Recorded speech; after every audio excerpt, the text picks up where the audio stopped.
among the biggest companies in the world. By far, I would say. And we're doing tremendous things. Our country is doing very well. You saw the numbers that got released today, yesterday. Deficits cut way, way, way back at levels that nobody's ever seen before, setting records. And the numbers coming into our country are unprecedented. And we're doing really well. We had a situation 3 days ago with Venezuela, and we're getting along extremely well with the people of Venezuela, both the people and the people that are running Venezuela.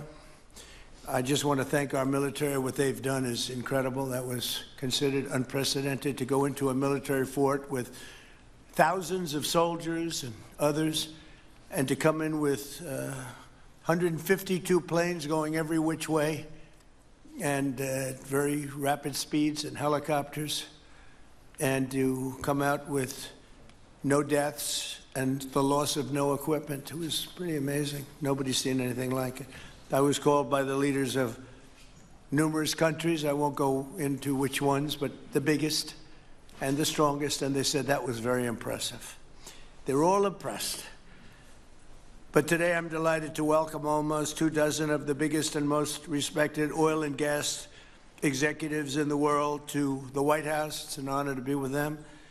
We have many others that were not able to get in. I said if we had a ballroom, we'd have over 1,000 people. Everybody wanted. I never knew your industry was that big. I never knew you had that many people in your industry. But here we are. And if you, in fact, if you look, come to think of it, well, I got to look at this myself.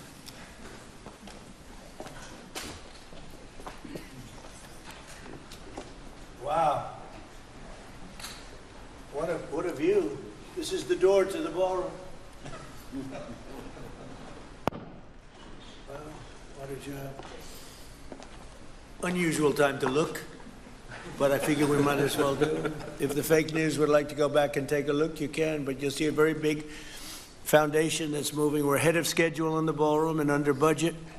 It's going to be, I don't think there'll be anything like it in the world, actually. I think it'll be the best. We went from, this is, as you know, our biggest room, which would seat 100 for dinner, maybe, if you're lucky, if you're nice and tight. And the ballroom will seat many. And it'll also take care of the inauguration with bulletproof glass, drone-proof ceilings, and everything else, unfortunately, that today you need.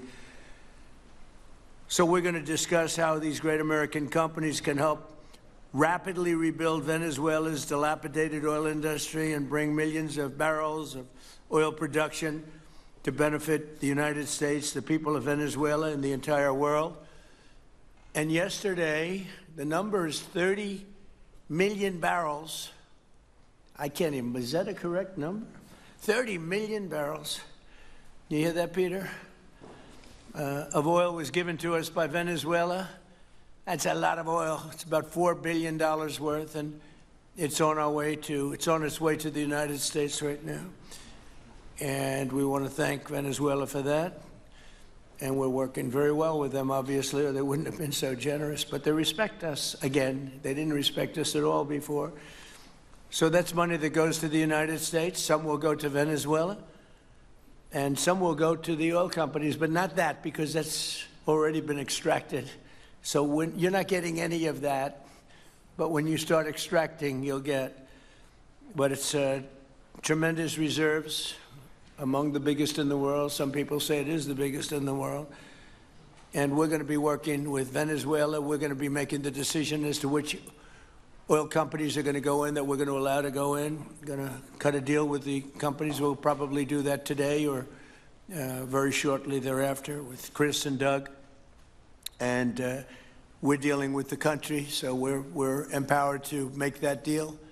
And you'll have total safety, total security. One of the reasons you couldn't go in is you had no guarantees, you had no security, but now you have total security. It's a whole different Venezuela, and Venezuela is going to be very successful. And the people of the United States are going to be big beneficiaries, because we're going to be extracting, numbers of, in terms of oil, like, few people have ever seen, actually. So you're dealing with us directly. You're not dealing with Venezuela at all. We don't want you to deal with Venezuela.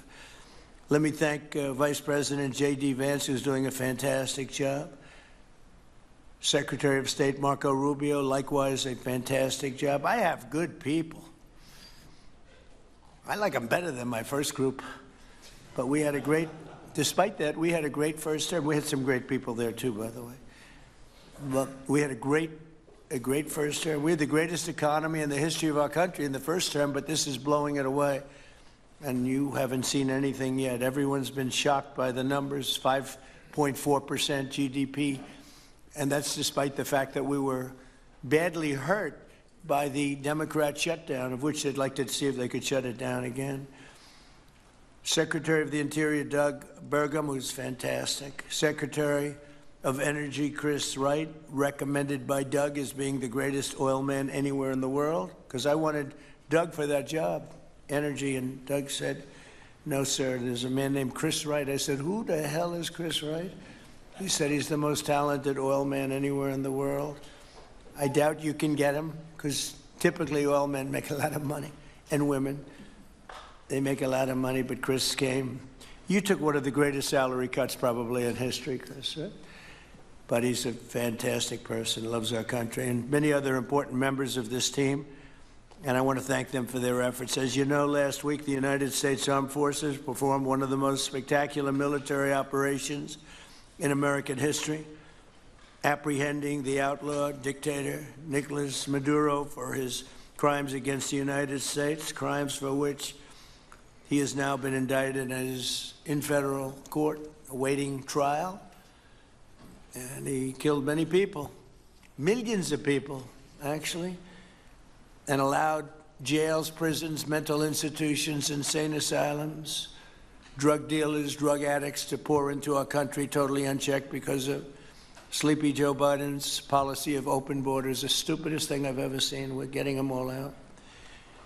The departure of Maduro makes it possible an incredible future for both nations, Venezuela and the United States, in which we will more closely integrate the economies of two major energy powers in the Western Hemisphere. Energy coming out of Venezuela was very small. One of the things the United States gets out of this will be even lower energy prices. We have people now getting gasoline for $1.99, $1.96, $1.95, $1.92 yesterday, somebody.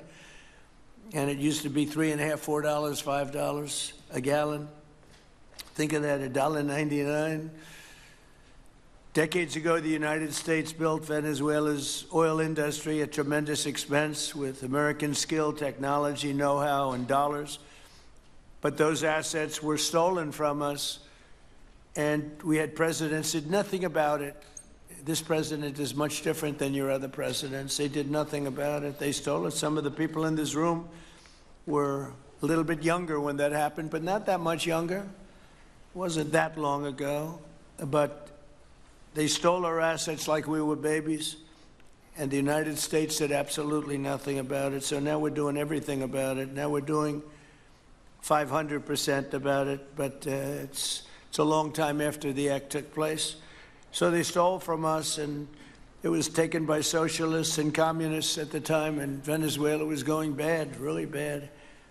And as much oil as they have, they're producing almost nothing, which is just a system.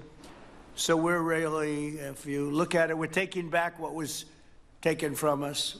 They took our oil industry. We built that entire oil industry. Started a long time ago, but they took it, and they were very ungracious to this country, but now they're being very nice. American companies will have the opportunity to rebuild Venezuela's rotting energy infrastructure and eventually increase oil production to levels never, ever seen before.